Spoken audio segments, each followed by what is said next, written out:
Hello, good morning. हम 8.2 के दो सम हमने कर लिए थे बायनोमियल थ्योरम। तो आगे हम शुरू करते हैं। तो बायनोमियल थ्योरम में अब तक हमने क्या सीखा है? एक तो बायनोमियल थ्योरम का फार्मूला सीखा है और दूसरा कल हमने एक जनरल टर्म निकालने का फार्मूला हमने क्या किया था, टी आर प्लस वन और इज इक्वल टू होता है ये एन सी आर, ए की पावर एन माइनस आर और बी की पावर आर। किसी भी बायनोमियल एक्सपेंशन ए प्लस बी की पावर एन में जनरल टर्म निकालने का ये फार्मूला होता है। तो ठीक है, मैंने कहा था कि जब भी किसी का कोफिशिएंट निकालना हो, इंडिपेंडेंट टर्म निकालनी हो या सीधा ये कहते 14 15 टर्म निकालो या फिर जनरल टर्म निकालो, तो आपको ये फार्मूला लगाना है। तीन सिचुएशन में आपको ये फार्मूला लगाना है। तो दो सम हमने कर लिए थे 8.2 के, हम थर्ड सम पे की बात करते हैं। थर्ड सम में देखो क्या करेगा, जनरल टर्म निकालना है ना, एक्स स्क्वायर माइनस वाई की पावर कितनी है, 6 है। तो यहाँ पर ए की वैल्यू कितनी है, एक्स स्क्वायर, बी की वैल्यू कितनी है माइनस का वाई और एन की वैल्यू कितनी है 6। तो जनरल टर्म का जो फार्मूला होता है, ये जो फार्मूला होता है ना, जनरल टर्म का ही होता है। ये जो मैंने ऊपर लिख रखा है, T R plus one is equal to N C R, A की power N minus R, B की पावर आर। आर की वैल्यू इस क्वेश्चन में नहीं दे रखी है, तो जो दे रखी है वो रख दो 6 आर। ए मेरा कितना है एक्स स्क्वायर की पावर 6 माइनस आर और बी मेरा कितना है माइनस वाई और उसकी पावर आर। लगभग क्वेश्चन नंबर हमारा हो चुका है, ज्यादा हमें सोल्व नहीं करना। 6 आर एक्स की पावर 2 की पावर, तो देखो पावर की पावर होती है तो क्या कर लेते हैं, मल्टीप्लाई कर देते हैं। 12 माइनस 2 आर मल्टीप्लाई कर दी, माइनस वाई को लिखो -1 इंटू में वाई, दोनों की पावर कर दो आर। क्वेश्चन हो गया, बस क्वेश्चन इतना ही था। जनरल टर्म बस इतनी निकालनी थी और ज्यादा इसमें कुछ नहीं करना थर्ड सम में, ठीक है। हाँ, और कुछ कहीं नहीं रखा, बस निकालनी है। तो और देखते हैं आगे। फोर्थ सम में भी जनरल टर्म निकालनी है। ए की वैल्यू एक्स स्क्वायर, बी की वैल्यू माइनस वाई एक्स और एन की वैल्यू 12 रख के आप सोल्व कर लोगे। हम बात करते हैं फिफ्थ सम में। जो फिफ्थ सम है उसमें देखो क्या क्या रखा है, फोर्थ टर्म। अब x माइनस 2y की पावर 12। ध्यान देने वाली बात यह है, अगर फोर्थ कह रखा है तो r हमें 3 लेना पड़ेगा भाई। क्यों लेना पड़ेगा अभी बताता हूं। और a हमारे पास क्या हो गया x और b हमारे पास क्या हो गया -2y और n हमारे पास कितना हो गया 12। इस क्वेश्चन में फोर्थ टर्म क्या रखा है, तो जनरल टर्म का फार्मूला क्या होता है, T R plus one N C R, A की पावर एन माइनस के आर और बी की पावर आर। देखो जब आर की वैल्यू 3 रखेंगे तभी तो ये T4 बनेगा। 3 प्लस 1, एन कितना है 12C3, ए की पावर 12 माइनस 3 और बी की पावर 3। बात को समझ गए ना। 4 को आप लिख लो 3 प्लस 1, तो आर प्लस 1 मतलब आर की वैल्यू 3 हुई, ठीक है। ये T4 आया, इसको हमें खोलना पड़ेगा 12 फैक्टोरियल, 3 फैक्टोरियल, 9 फैक्टोरियल, ए की पावर 9, बी की ए की वैल्यू तो मैंने रखी नहीं, चलो रख देते हैं। ए की पावर x, ए की वैल्यू x, इसकी वैल्यू -2y की 3, ठीक है। तो x की पावर 9, ये -2 की 3 अलग कर दिया और y की 3 अलग कर दिया। तो देखो T4 मुझे निकालना था। फोर्थ टर्म इसने कह रखी है, लेकिन फोर्थ टर्म तब निकलेगी जब r की वैल्यू 3 लोगे। अगर आपने r की वैल्यू ली 4, तो 4 प्लस 1 क्या आ जाएगा T5, टर्म 5 आ जाएगी, फिफ्थ टर्म आ जाएगी। इस बात को ध्यान रखना। 12 multiply 11 multiply 10 multiply 9 factorial by में 3 मल्टीप्लाई 2 मल्टीप्लाई 1 और 9 फैक्टोरियल से 9 फैक्टोरियल कैंसल, मल्टीप्लाई में x की पावर 9 भी आया है, माइनस का 8 भी आया है और y की पावर 3 भी आया। और कुछ कटता हो तो काट सकते हैं, जैसे 3 4 जा और 2 2 जा। एक तो माइनस आया है 2 की, 11 की और 8 की। 11 8 जा 88 की, 2 से 88 176 और 0 और x की पावर 9 और y की पावर 3। ये इसकी फोर्थ टर्म होगी भाई। कई बार ये कोफिशिएंट पूछ लेता है ना, जैसे कल सम किए थे, तो -1760 इसका क्या है कोफिशिएंट, जिसको हम गुणांक कहते हैं, ठीक है। फिफ्थ सम अगला देखते हैं अब आगे सिक्स्थ। तो जब ये कह दे, बात ध्यान देने वाली क्या है कि जब ये कह दे कि टर्म निकालो 10th, तो मतलब r की वैल्यू आपको 9 लेनी पड़ेगी, एक कम लेनी पड़ेगी, सीधी सी बात है। बस एक कम उसमें रखेंगे, लेकिन बाद में वो +1 हो गया, बाद में वो 10 ही बन जाएगा, फॉर्मूले में बाद में 10 ही बन जाएगा। फिफ्थ के बाद अब सिक्स्थ आया। देखो सिक्स्थ में क्या है, 13th टर्म, किसमें, 9x - 1/3√x की पावर 18। हमारे पास सब कुछ है, यहां पर लिख रखा 13, मतलब r की वैल्यू 12 है, a की वैल्यू 9x है, b की वैल्यू -1/3√x है, और n की वैल्यू 18 है। फार्मूला लिखो सबसे पहले, tr+1 NCR, a की पावर n-r, b की पावर r। r की वैल्यू आपको 12 रखनी है, फिर से ध्यान रखना, ताकि 12 + 1 क्या बन जाए, 13 बन जाए। 18c 13, a की वैल्यू 9x की पावर 18 माइनस 13 नहीं 12, फिर से गलती कर दी ना, कहां लिखना था, यहां पर, r की वैल्यू 12, b -1/3√x की पावर 12।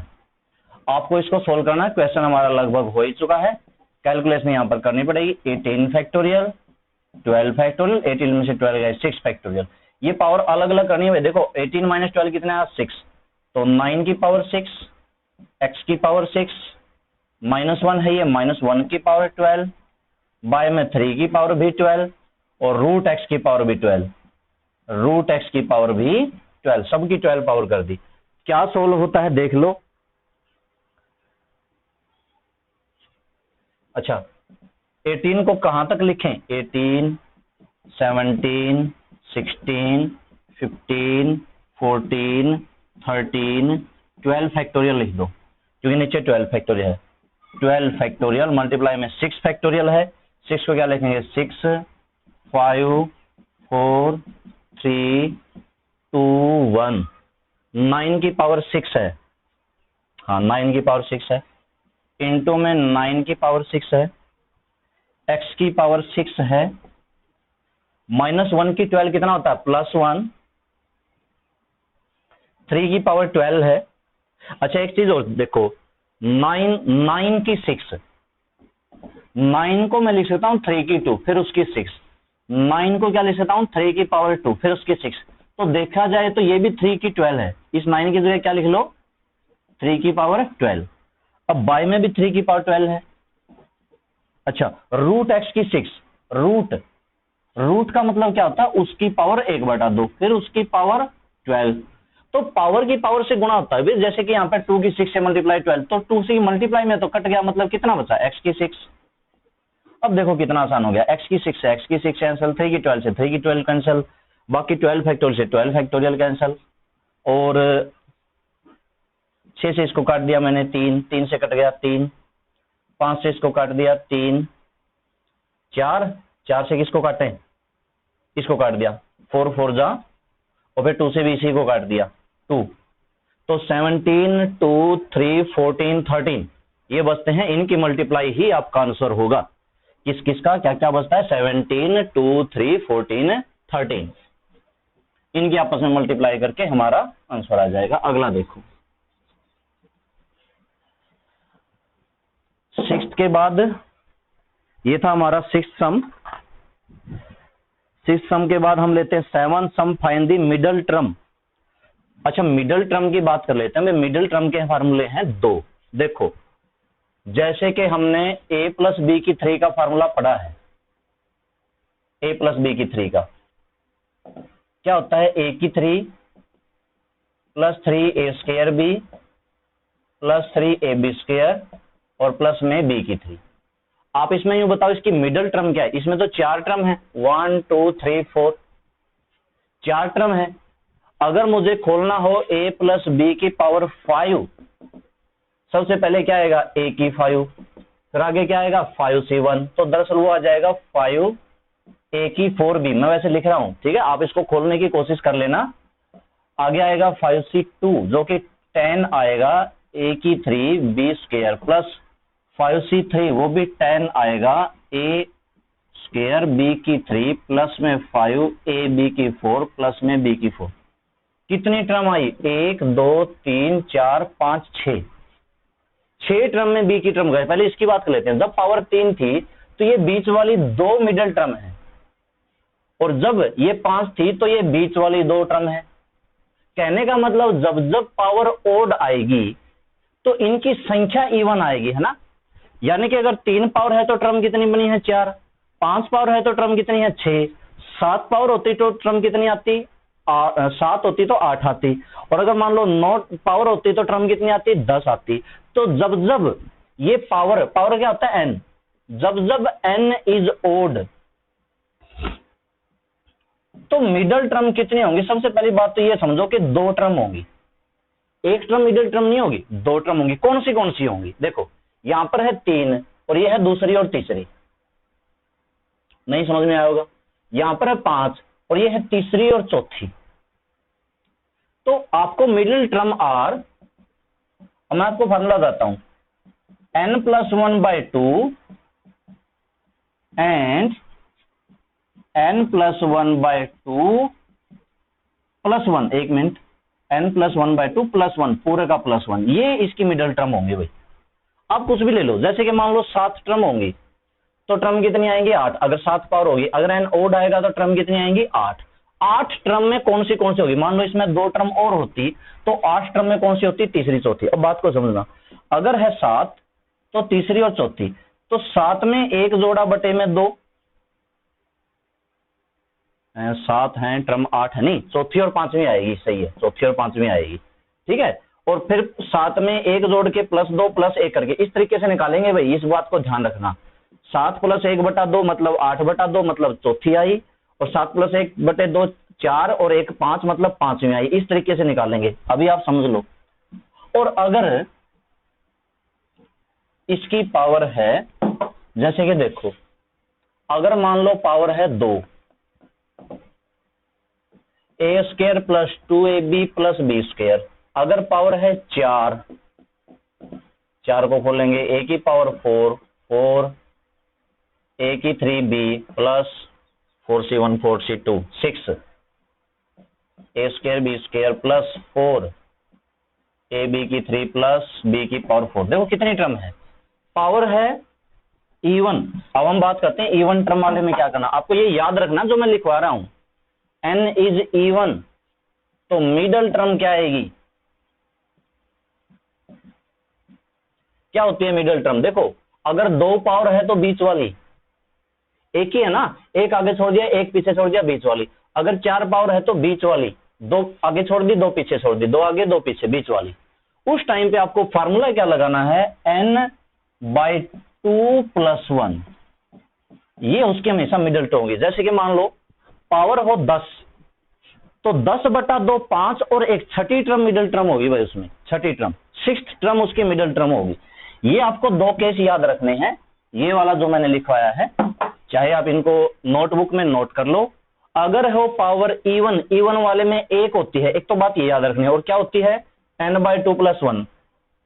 अगर हो ओड वाले में 2 होती हैं, कौन सी होती हैं? n+1/2 और n+1/2 + 1 फिर से, यानी कि ओड वाले में 2 आएगा तो इसमें 2 बार +1 होगा। इतना सा याद रख लोगे ना। ओड वाले में कितनी आएंगी? 2, तो इसमें 2 बार +1 होगा, +1 +1। इवन वाले में 1 ही होती है तो 1 ही बार +1 होता है, ठीक है। इसमें 1 बार भी होता है, इसमें 2 बार भी होता है, ठीक है। तो ये याद रखना आपको। अब देखते हैं पावर के हिसाब से, हमें याद हो गया इवन वाले में 1, ओड वाले में 2, इतना सा याद कर लिया। इवन वाले की 1, ओड वाले की 2। अब हम बात करते हैं 7th सम। 7th सम में दे रखा है 3 - x की 3 - 6/6 की पावर 7। 7 क्या है? Because 7 is odd. ओड है तो हमें पता चल गया इसकी तो 2 टर्म होंगी। सो मिडल टर्म आर 2 कौन सी वाली थी? एक बार तो उसमें +1 करके /2 करो, और एक बार +1 करके /2 करके फिर से +1 करो। तो n की जगह पे आपको 7 रखना है, 7 + 1/2 और 7 प्लस 1/2 प्लस 1। अच्छा 7 प्लस 1 मतलब एक तो फोर्थ और एक फोर्थ एक फिफ्थ, ये दो टर्म है। ये कौन सी टर्म है? ये दो टर्म। एक तो आपको T4 निकालना है। अब मेरी बात को समझना, इसमें a की वैल्यू कितनी दे रखी है? 3। b की वैल्यू कितनी दे रखी है? माइनस का x की 3/6 और n की वैल्यू कितनी दे रखी है? 7। और फार्मूला मिडिल टर्म में भी Tr+1 का ही लगेगा, Tr+1 का। Tr+1 का मतलब NCr, a की पावर n-r और b की पावर r। अब हमें निकालनी है फोर्थ टर्म। फोर्थ टर्म मतलब T4। T4 को आप लिखोगे T3+1। यहां से हमें पता चल गया r की वैल्यू 3, क्वेश्चन में रख दो, n की वैल्यू 7, 7c 3, a की वैल्यू 3, 3 की पावर 7 - 3 और b की r, b कितना था? माइनस x की 3/6 की पावर r मतलब 3। अब इसको सोल्व करना है। 7c3 को सोल्व करेंगे 7 फैक्टोरियल, 3 फैक्टोरियल, 7 - 3 4 फैक्टोरियल। 3 की पावर कितनी बची? 4 बची। ये सारी अलग अलग करो भाई, इस माइनस को अलग करो, -1 की 3, ठीक है, x की 3 की 3 मतलब x की पावर 9, पावर के पावर से मल्टीप्लाई, और नीचे बाय में क्या है? 6 की पावर 3, ठीक है। अब इसको सोल्व करना है तो क्या कुछ लिख सकते हैं? 7 फैक्टोरियल को लिखेंगे 7 × 6 × 5 × 4, 4 फैक्टोरियल, 4 तक रहने दो। 3 फैक्टोरियल को लिख सकते हैं 3 × 2 × 1 मल्टीप्लाई में 4 फैक्टोरियल रहने देते हैं। 3 की पावर 4 को खोलेंगे तो 3 × 3 × 3 × 3 मल्टीप्लाई में -1 की 3, माइनस तो आगे ही लगा दो, इसका माइनस आगे लगा दिया, और x की पावर 9 और 6 की पावर 3 का मतलब 6 × 6 × 6, सारा कुछ लिख लिया। 4 फैक्टोरियल कैंसल, 3 × 2 = 6 से 6 कैंसल, और तो क्या बचता है? ये बचता है भी 3 × 2 = 6, 3 × 2 = 6, 3 × 2 = 6, 2 2 2 कटता है? नहीं कटता। तो 7, 5 और 3 और बटे में 2, 2 और 2, यही बचता है, और तो ज्यादा कुछ बचता नहीं, ठीक है। तो मतलब ये बचा मेरा माइनस का 7, 5, 5 3 15, 15 7 105, x की 9 बटे 8, ये तो मेरी आई T4। जैसे T4 निकाली है वैसे ही आप T5 निकालो। T5 को लिखो T4+1, क्या चेंज होगा? 7c4, 3 की पावर 7 - 4 माइनस x की 3/6 की पावर 4। जहां जहां r हमने इसमें r हमने 3 लिया है, वहां r कितना आ जाएगा? 4, क्योंकि 5 को 4+1 निकालेंगे। तो दूसरा काम इसका कर लेना, T5 निकाल लेना भी, ठीक है। तो ये था इसका 7 सम। तो मिडल टर्म में भी आपको Tr+1 का ही फार्मूला लगाना है, चाहे E1 की पावर हो या O2 की पावर है। एक और हम मिडिल वाला कर लेते हैं, बाकी फिर कोफिशिएंट वाले कल करेंगे। तो 8 सम एक और कर लेते हैं, बाकी इसके सम है 12, कोई बात नहीं। तो 8th में क्या करना है? 8th में निकालनी है, मिडल टर्म निकालनी है x/3 प्लस 9y और उसकी पावर 10। तो इसमें सबसे पहले आप पावर को देखो, पावर क्या है? बिकॉज 10 इज इवन वाले की तो एक ही होती है, तो 100। अब मिडिल टर्म कौन सी होती है? n वाले की, n/2 + 1 इज मिडिल टर्म। अच्छा 10, n की जगह 10, 10/2 + 1 मतलब sixth term, sixth term, term नहीं लिखा यहां पर, टर्म लिखो, टर्म इज मिडल टर्म, ठीक है। 10/2 5, 5 + 1 6। तो हमें T6 निकालना है भाई। T6 का मतलब आपको लिखना पड़ेगा T5+1, फिर फार्मूला लगाना पड़ेगा। फार्मूला क्या होता है? NCr, r का मतलब 5 हो गया, a की पावर n - r मतलब 5 हुआ, और b की पावर r मतलब 5 हुआ, ठीक है। अभी मैंने वैल्यू नहीं रखी है a b किसी की, बस मैंने समझाया है। तो अभी आप वैल्यू रख दो, n कितना है? 10, 10c5, a कितना है मेरा? x/3, उसकी पावर 10 - 5 और b 9y, 9y की पावर 5। अब इसको खोलेंगे 10 फैक्टोरियल बाय में 5 फैक्टोरियल, फिर 10 में से 5 फैक्टोरियल बचेगा। अच्छा ये कितनी पावर बची भाई? 10 में से 5 गए, 5 बचे। तो x/3 की पावर 5 9 की पावर भी 5, y की पावर भी 5। अब इसको क्या लिखेंगे, 10, 9, 8, 7, 6 और 5 फैक्टोरियल। 5 फैक्टोरियल, एक 5 फैक्टोरियल को खोल लेंगे, एक तो कटेगा, 5, 4, 3, 2, 1 और मल्टीप्लाई में 5 फैक्टोरियल। x बाय 3 की 5 है, इसका मतलब x की भी 5 है, नीचे 3 की भी 5 है, इसका मतलब 9 की भी 5 है और y की भी 5 है, सबकी 5 है। चलो क्या करता है, 5 फैक्टोरियल करता है, 5 2 जा 10 होते हैं, 3 3 जा 9, 4 2 जा 8, 2 से 2 कैंसल। ये 3 की 5 काट सकते हो, 9 की 5 को 3 से 5 से डिवाइड कर सकते हो, क्योंकि पावर सेम है ना, तो ये 9/3 की पावर 5 हो जाएगा, और 9 को 3 से काटेंगे तो 3, सिर्फ 3 की पावर 5 होतेगा। अब इनकी भी मल्टीप्लाई कर लेना, 2, 3, 7, 6 और फिर साथ में 3 की मल्टीप्लाई, 5 टाइम्स 3 3 जा 9, 9 9 जा 81, 81 की 240, 243 तो आ जाएगी इसकी, और फिर बाद में 2, 3, 7, 6 की करके 243 से कर देना, साथ में x की 5, y की 5, ये हमारा यहाँ पर आंसर आ जाएगा। कौन सा सम था ये, 8 सम। बस आज हम 8 सम तक ही करेंगे, बाकी के सम हम करेंगे कल की वीडियो में।